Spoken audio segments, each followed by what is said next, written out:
Sejam todos bem-vindos de volta ao nosso podcast. Hoje é o episódio número 68 e um episódio dedicado àqueles pacientes que estão tentando enfrentar o problema da obesidade e mais especificamente aos pacientes que estão fazendo o tratamento cirúrgico da obesidade, que foram submetidos a uma cirurgia que nós chamamos de bariátrica, né, que é a cirurgia para o emagrecimento. Então no episódio de hoje eu vou detalhar tudo para vocês, qual é a relação entre os cálculos renais e a obesidade em si, e o que acontece depois da cirurgia bariátrica, se existe um risco aumentado ou não dos pacientes desenvolverem as famosas pedras de rim. Após a música de introdução, o nosso episódio na íntegra. Sejam mais uma vez todos bem-vindos.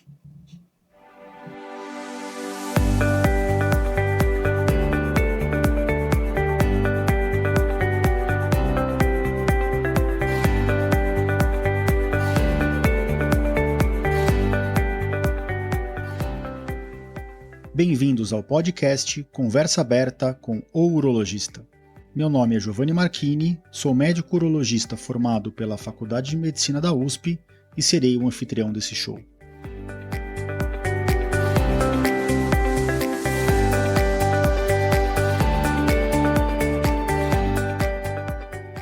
Nesse podcast, queremos compartilhar conhecimento confiável e de qualidade sobre saúde. Com um formato único e inovador e sempre com o foco no paciente, nós vamos esclarecer as suas dúvidas, trazendo todos os ângulos das situações vivenciadas no dia a dia da urologia. Sejam todos bem-vindos de volta ao nosso podcast. Então, como eu disse, hoje a gente vai falar sobre a relação entre os cálculos renais e a obesidade e a síndrome metabólica e a própria relação entre os cálculos renais e a cirurgia bariátrica. Mas antes de passar por episódio na íntegra, eu queria novamente fazer alguns agradecimentos. Primeiro aos internautas que têm interagido dentro do meu site, mandando perguntas e nas redes sociais. Então um abraço especial para a Adriana Capelossi, por um comentário em um dos meus posts no Instagram. A Simone Segatel, que sempre faz alguns elogios e vem ajudando a construir essa comunidade dentro da minha página do Instagram. Uma pergunta feita pelo Dias Alemão, uma pergunta interessante que gerou uma discussão dentro do comentário de um dos posts, que foi muito interessante. E também a Magda Dornelles, por elogio, pelas informações que a gente posta nas redes. E é por isso que a gente está aqui, né? Eu sempre falo que o objetivo do nosso podcast e dos nossos posts é trazer conhecimento de qualidade às pessoas, para que elas se transformem em pessoas mais informadas sobre a própria saúde e a saúde dos seus familiares, e isso permite que elas tenham decisões mais compartilhadas a respeito do seu cuidado de saúde. Então vamos passar por o episódio na íntegra, lembrando que esse episódio vai estar dentro do meu site, no www.urologista.com.br/podcast/episódio 68. E também gostaria de fazer aquele pedido de sempre, para que, se vocês não seguem ainda o podcast, que vocês assinem o nosso podcast na plataforma da Apple, do Spotify, ou na plataforma de podcast que vocês estão acostumados a ouvir os seus podcasts de preferência. Dentro do podcast da Apple, você pode deixar uma nota e um comentário para engrandecer o nosso podcast. Em relação à obesidade e risco de cálculo renal, já passando por nosso tema, né? Isso já foi motivo de outros episódios, inclusive eu vou comentar aqui, né, de episódio de uso de litocite. Mas a gente tem que lembrar que a obesidade hoje é um dos maiores desafios para a humanidade. Existe uma grande epidemia. Para vocês terem ideia, os números no Brasil são alarmantes e nos Estados Unidos piores ainda, né? Nos Estados Unidos, mais de 50% da população é considerada obesa mesmo, enquanto no Brasil, mais de 50% da população já é ou obesa ou com sobrepeso. E eu vou aproveitar esses dois termos para puxar aqui um gancho para falar um pouquinho sobre os graus de obesidade, né? A gente tem que lembrar, se você marcar uma consulta com um nutricionista, que o seu índice de massa corpórea é um dos principais parâmetros que você tem que avaliar a respeito do seu grau de obesidade, mas ele não é o único, tá?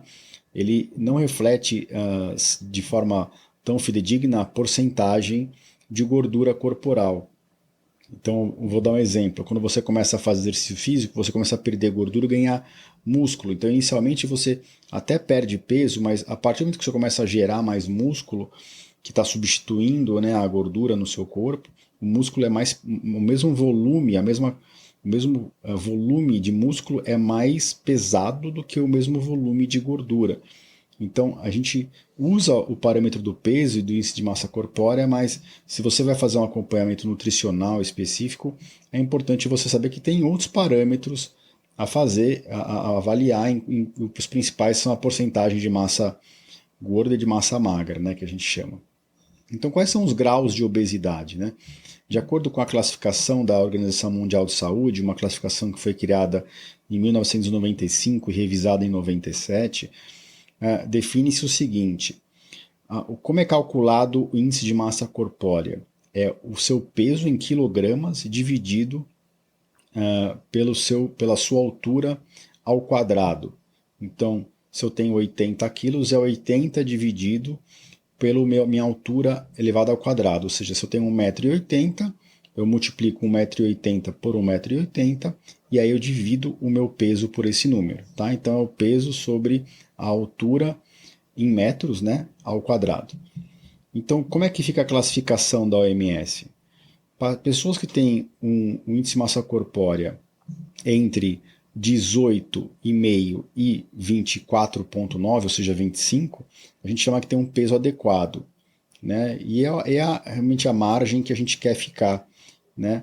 Abaixo de 18, isso é considerada magreza, né? Tem magreza grau 1, 2 e 3. Mas o que a gente está tratando aqui no nosso episódio de hoje são os pesos, os índices de massa corpórea acima de 25. Né? Então, acima de 25, a gente já considera sobrepeso.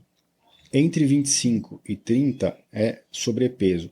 Acima de 30 já é obesidade propriamente dito, como eu disse para vocês. Nos Estados Unidos, mais de 50% da população já tem índice de massa corpórea acima de 30. Mas, para fins didáticos, até pelo que eu vou falar aqui das indicações cirúrgicas, vocês têm que saber que a obesidade tem mais de 1 grau, né? Então, quando o IMC está entre 30 e 35, a gente chama de grau 1, entre 35 e 40, grau 2, e acima de 40 já a obesidade mórbida, que é a obesidade de grau 3, né? Então, é importante vocês fazerem essa distinção. Quanto maior o índice de massa corpórea, pior o grau da obesidade. De forma bem resumida, é isso que vocês têm que saber.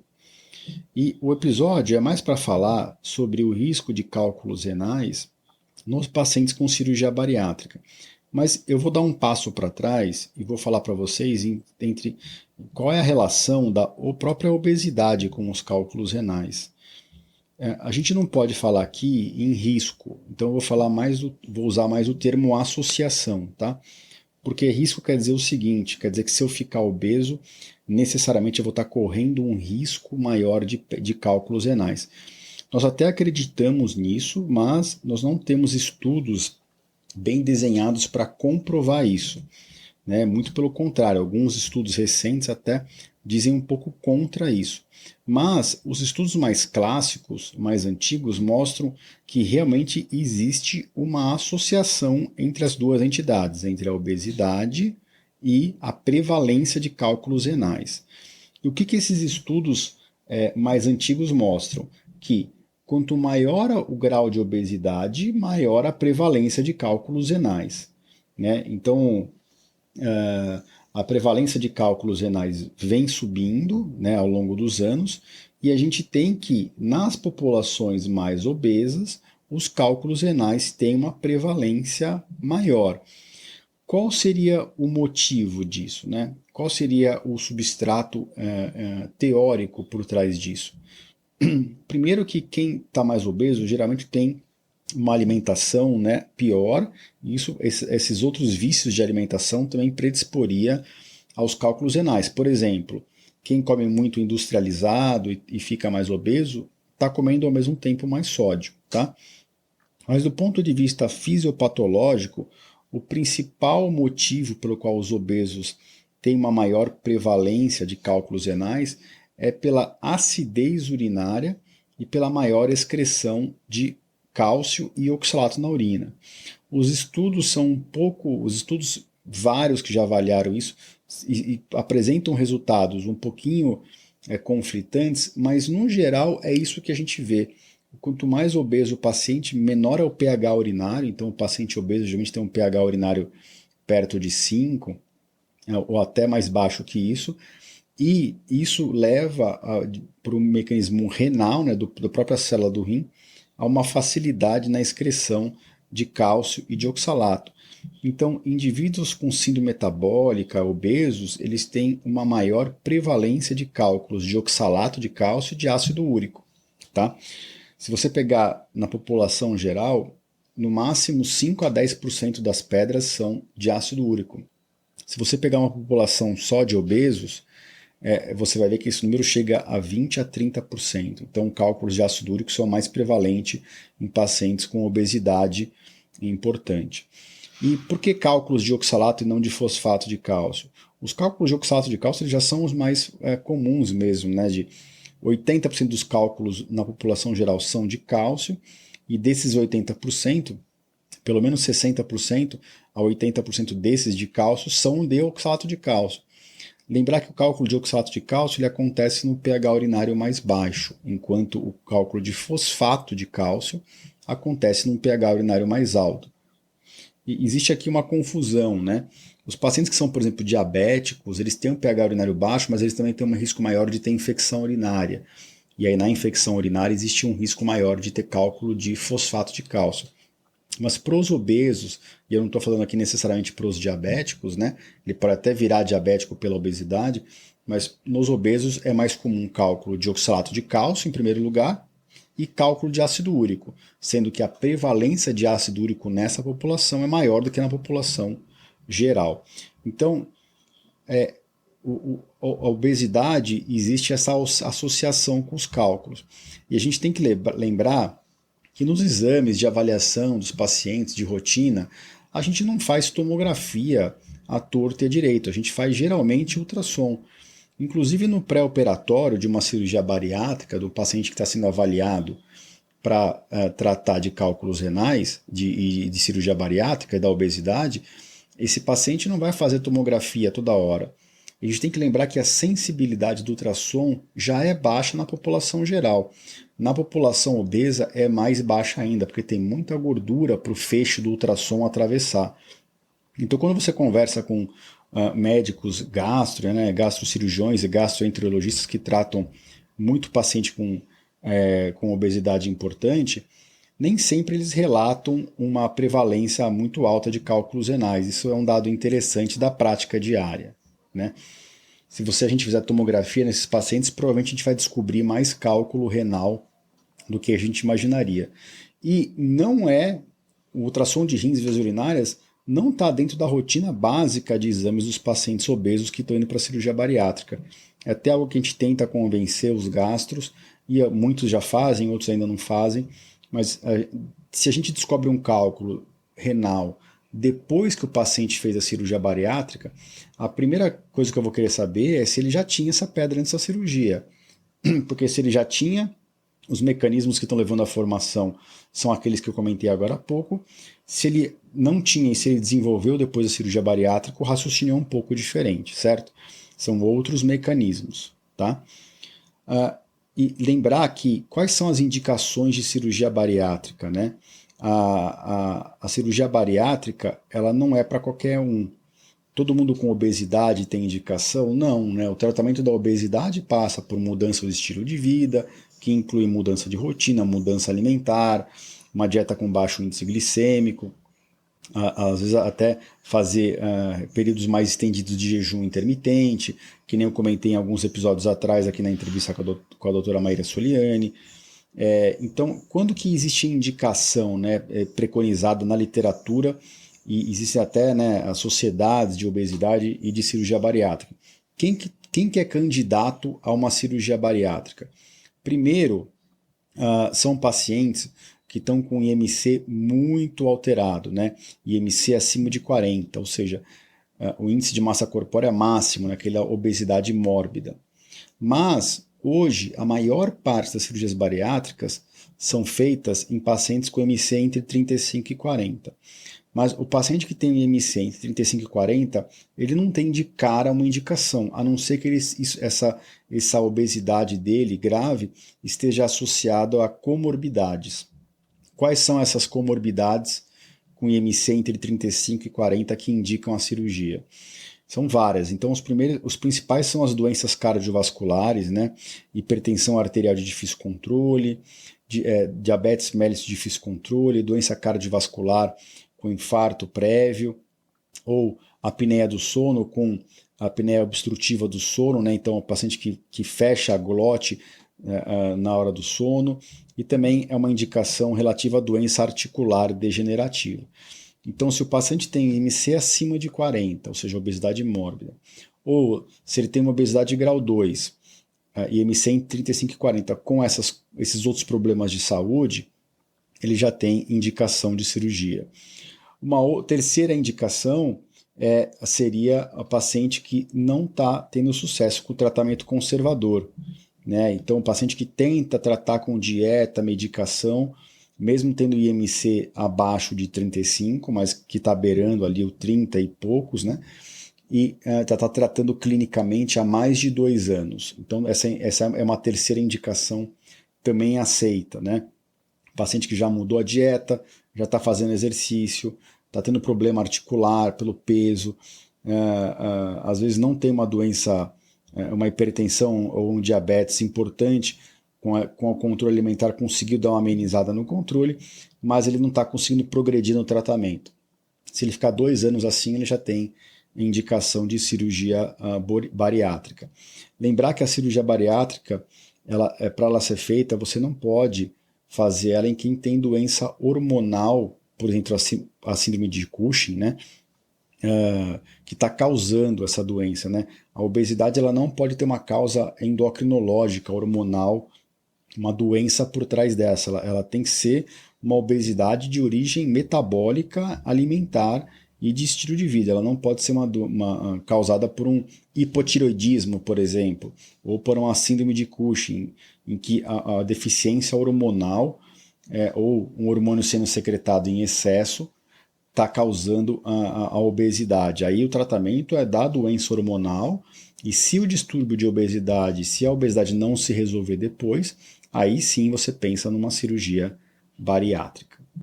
Bom, antes de passar para os distúrbios metabólicos, né, que podem predispor a cálculos renais, eu só queria dizer para vocês que a gente está falando de cirurgia bariátrica como se fosse tudo uma coisa só, mas na verdade existem vários tipos de cirurgia bariátrica, né?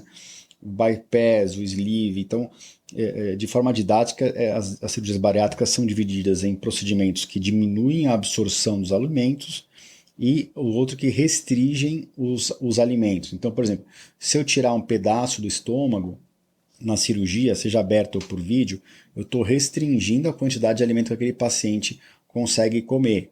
Então, essa é uma cirurgia restritiva.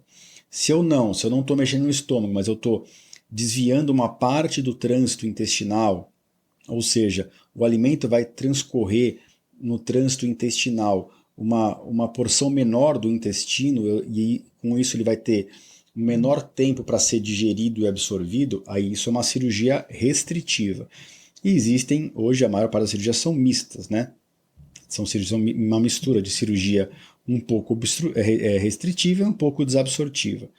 E é importante o paciente saber o tipo de cirurgia, porque muda um pouquinho o raciocínio na hora do tratamento dos seus cálculos, na investigação dos seus exames para ver o que está causando as pedras. Tá? Então, a ocorrência de cálculos renais após cirurgia bariátrica é mais comum depois do 1º ou 2º ano, né? Mas isso não é algo 100% correto. Às vezes a gente faz um ultrassom com 3, 4 meses da cirurgia e já tem pedra. Nem sempre a gente consegue saber se isso precede a cirurgia ou não, porque nem sempre a gente tem um exame prévio. Mas nós que somos referências em cálculos renais, a gente recebe bastante paciente com cálculo renal que fez cirurgia bariátrica. O que acontece no paciente que faz a cirurgia bariátrica que pode predispor aos cálculos renais? Então, Em primeiro lugar, a gente tem que lembrar que, como as cirurgias, muitas delas são restritivas, acontece um excesso de gordura não absorvida no intestino desses pacientes.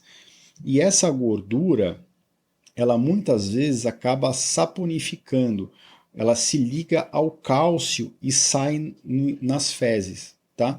Como eu já falei em outros episódios a respeito do oxalato, se a gente tem menos cálcio no nosso intestino, o oxalato que já está lá no intestino sobrando, ele acaba sendo absorvido para o sangue. Então o sangue ele acaba sendo eliminado na urina. Então é muito comum nos pacientes pós-bariátrica a gente já ver um aumento do oxalato urinário. Não porque aumentou a ingesta necessariamente de oxalato, não, mas porque está chegando menos cálcio no intestino para se ligar a esse oxalato para ser eliminado nas fezes. Por quê? Porque o cálcio está ligando na gordura antes de ligar no oxalato. Então esse é um dos principais motivos que pode acontecer nos pacientes com bariátrica. Se a gente ofertar cálcio para o paciente que fez cirurgia bariátrica, né, se a gente repuser cálcio, seja de forma medicamentosa ou de alimentar, né, por meio de alimentos mesmo, a gente percebe que o oxalato na urina cai. Né? Então, olha que interessante. Repondo cálcio, o oxalato na urina cai. Então, apesar das pedras serem às vezes de oxalato de cálcio, se eu der mais cálcio para esse paciente comer, eu consigo restringir a excreção de oxalato e com isso reduzir a incidência de cálculos. E por que reduzir o oxalato na urina é tão importante? Porque o oxalato ele é muito ávido para juntar no cálcio urinário. Então, mesmo que eu tenha pouco cálcio na urina, se eu aumentar um pouco o oxalato, esse oxalato fica desesperado, vai lá e gruda no cálcio e forma as pedras. Tá? Mas essa não é o único motivo.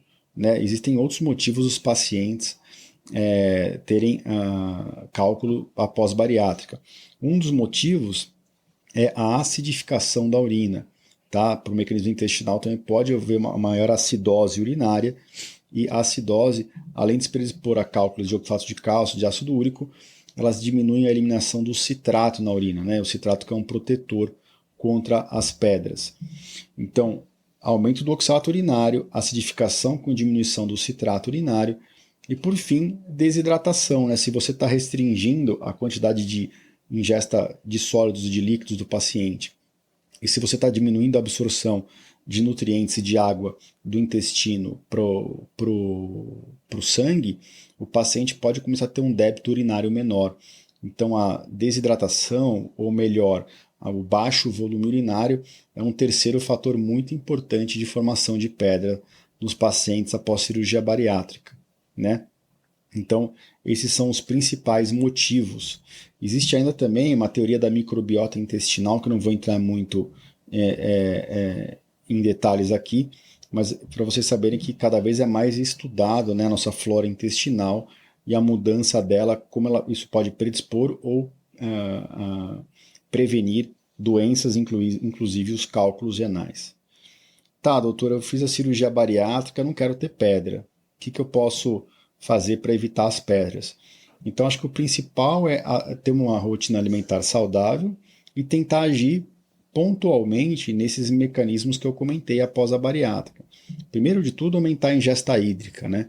Para tentar ter um débito urinário acima de 2 litros. Isso é importantíssimo, independente de fazer bariátrica ou não.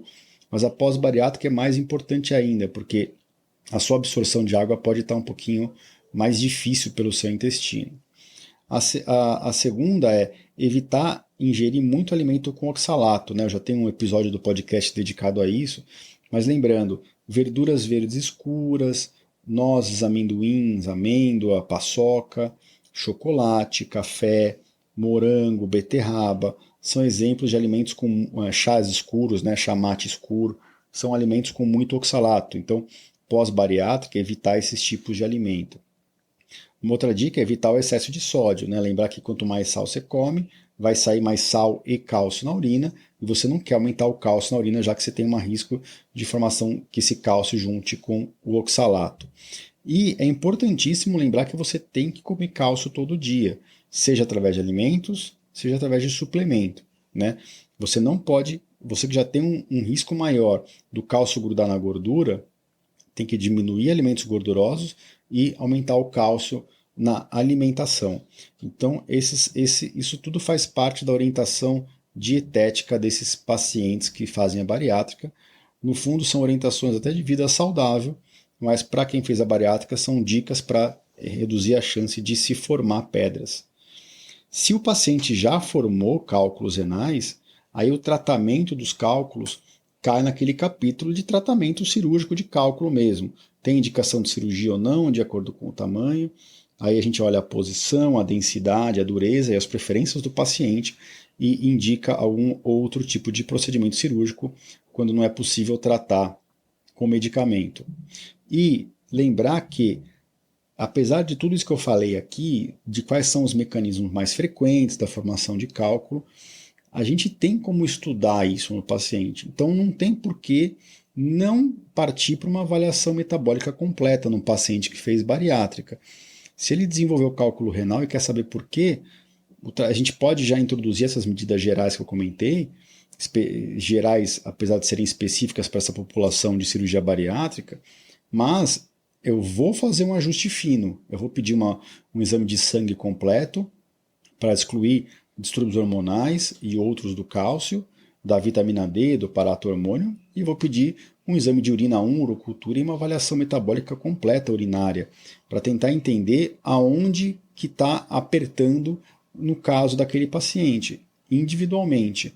Eu não vou pedir para ele parar de comer sal se no exame de urina de 24 horas está mostrando que ele não come sal. Eu não vou matar ele para não comer oxalato se no exame de urina de 24 horas o oxalato estiver normal. Às vezes é só o volume urinário que precisa ser ajustado. Então esse ajuste fino tem como fazer e deve ser feito, tá?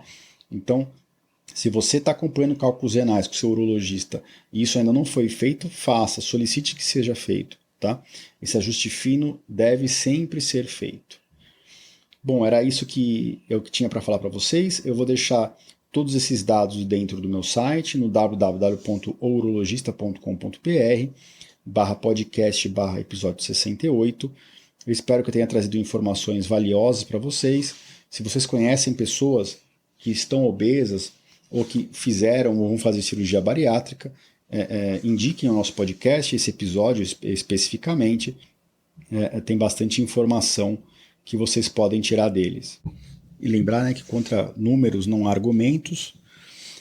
Lembrar que a incidência de cálculo renal, a prevalência dos últimos estudos, que são de quase 10 anos atrás já, mas mostrava que enquanto a prevalência de cálculo renais era 6% na população com peso normal, com sobrepeso subia para 9,2%, e nos obesos, ou seja, MC acima de 30, esses números chegavam a 11,2%.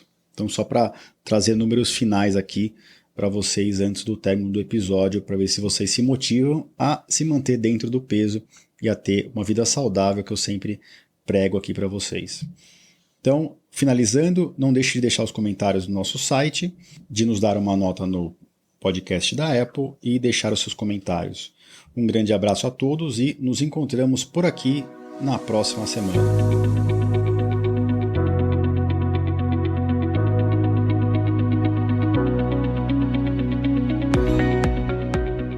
Você ouviu a mais um episódio do podcast Conversa Aberta com o Urologista. Mais uma vez, obrigado e até o próximo.